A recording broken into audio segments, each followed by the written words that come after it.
আমার ভাগিনা রাজি না, এই বিয়ে হবে না, আপনারা চলে যান। আমার ভাগিনা রাজি না? লাইক সিরিয়াসলি, মানে আমাকে বিয়ে করতে রাজি না?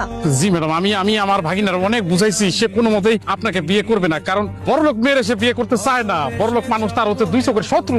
আমি আমির চৌধুরী, ঢাকা শহরে 101টা ছেলে লাইন ধরে আছে আমার মেয়েকে বিয়ে করার। সে কোথাকার জমিদার যে আমার মেয়েকে বিয়ে করতে চায় না? সে মা, আমি কোনো জমিদার না, আমি বস্তির সাধারণ এক ফিরু। আর তুমি খুব ভালো করে জানো যে আমি জমিদার সহ্য করতে পারি না, আমার ভালো লাগে না। আমি জমিদার করে বিয়ে করবো না। আমি শুনছি কি হেরা বড় লোক হলেও বলে মানুষ ভালো। মা, আমার এই বড় লোক মানুষ ভালো না খারাপ আমার শিখাইতেইছো না, আমি খুব ভালো করেই জানি। আর আমি বড় লোক ঘরে বিয়ে করবো না মানে করবো না, এটাই আমার ফাইনাল ডিসিশন। আরে বাবারে মাই, একবার দেখা লতি না দেখাই না করে দিলি কে? আর বাবা, যেই জায়গায় আমি বিয়ে করবো না ওই জায়গায় দেখার তো কোনো প্রশ্নই আসে না। আপনি বিয়ের ব্যবস্থা করুন।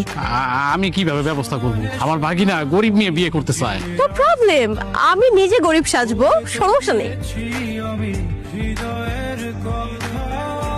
তুমি কি রান্না বান্না পারো? আমাকে অফিসের যত লোকের রান্না ওই তো সব করে, হাতের রান্না হেভি স্বাদ, মাশাআল্লাহ। বাবা, তাহলে তো খুব ভালো। বিয়ের দিনক্ষণ ফাইনাল করে ফেলি। তাহলে তো নিয়মের উল্টো হয়ে গেল। পাত্র পক্ষ পাত্রী পক্ষের বাড়িতে যায় দিনক্ষণ ঠিক করে, এইখানে তো উল্টা। এরা এরা আমাদের বাড়িতে আসে, আমরা কাজ করি। আমরা কালকে ও বাড়িতে যাই, ওখানে বৈশা সুন্দরভাবে একটা দিনক্ষণ ঠিক করবো না। ঠিক আছে। আসসালামু আলাইকুম। আরে চলে আসছি। ওয়ালাইকুম আসসালাম। মা যাচ্ছি, একটু রেডি হয়ে মিষ্টিটা বাসা চিনে আসতে কষ্ট হয় নাই তো? না না, কোনো সমস্যা হয় নাই। ওই যে একটা টেম্পু নিয়ে সোজা আপনার বাড়িতে চলে আসছে। তা বাবাজি, তোমার ভবিষ্যৎ পরিকল্পনা কি? ভবিষ্যৎ পরিকল্পনা দুইটার বেশি আর না, একটা হলে ভালো হয়। না মানে আমি ওই তোমার চাকরির কথা। ও আচ্ছা, ফিউচার প্ল্যান। আসলে আমার গ্রাজুয়েশন কমপ্লিট হয়ে গেছে, সার্টিফিকেট এখনো পাইনি। পাইলে একটা চাকরি হয়ে যাবে। আসলে আমার রেজাল্ট ভালো, তো ভালো একটা চাকরি পেতে সমস্যা হবে না। ম্যাডামের খুব অসুবিধা হইতেছে না? না তেমন না, বাট অনেক গরম। না, আমি বুঝতে পারছি আপনার অনেক কষ্ট হইতেছে। কি ব্যাপার, তুমি আমার বউরে কি কইতেছো? বাইকনার বউ না, কথা কইতেছি ওই তোর বউরে সকাল সকাল অফিসে পাঠাই দিস। অফিসে তো অনেক লোকজন, রান্না বান্না তো তোর বউরে করতে হয়। কালকে থেকে হয় অফিসে যাবো না।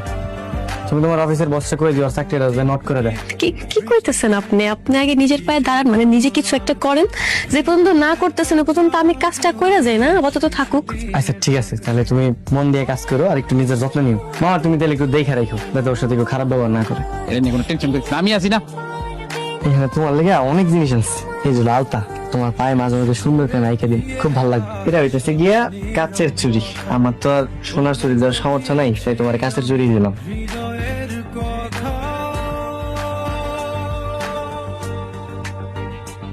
শুনলাম বিয়ে শাদী করছস, এটা কি তোর বউ নাকি? জি জি ভাই, আমার বউ। তা আমার বাড়ি ভাড়া বাকি রেখা তোর বিয়ে করতে কইছে কোন হালায়? না মানে ভাই, আপনার টাকাটা আমি এই সপ্তাহের মধ্যে দিয়ে দিন। আজকের মধ্যে দিবি টাকা? ভাই আসলে নতুন বিয়ে করছি তো, হাতে যা টাকা ছিল সব খরচ হয়ে গেছে। আপনার আমি কথা দিলাম এই সপ্তাহের মধ্যে সব টাকা বুঝাই দিন। খরচ হয়ে গেছে? ভাই মুখ সামলায় কথা কন। কইলি কি কইলি? পকেটে নাই টাকা, তুই আমারে কষ্ট চুপ থাকতে? এ রাইতের মধ্যে আমার টাকা দিবি, যদি না দিত সব তীরে লাটটায় বাড়িতে বাইর করে দিব। আমি তাহলে কামে গেলাম। হ্যাঁ, দেরি যেতেছে।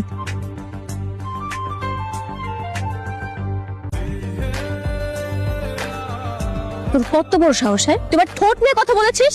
আজকে তোকে আমি বাবা আমার মাফ করে দেন, বাবা ভুল হইছে, আমার ভুল হইছে আপা। তুই আমার হাজবেন্ডের পকেট ছেড়েছিলি না? তোর বাড়ির দাম কত? 3 লাখ। তোর বাড়ি আমি কিনে নিলাম, আর তোমার হাজবেন্ডের কাছে যে পায়ে ধরে মাফ চাবি। জি আপা জি। আমার হাজবেন্ডকে বলবি ওই বাড়ি তুই লিখে দিয়েছিস। আর কোনোদিন যদি আমি দেখেছি তুই গরিব মানুষদের সাথে এভাবে খারাপ ব্যবহার করেছিস, ওই তোকে আমি মেরেই ফেলবো। কথাটা মাথায় রাখিস। না না আপা, আমার শিক্ষা হয়ে গেছে, কখনো কারো লোক এরকম করবো না।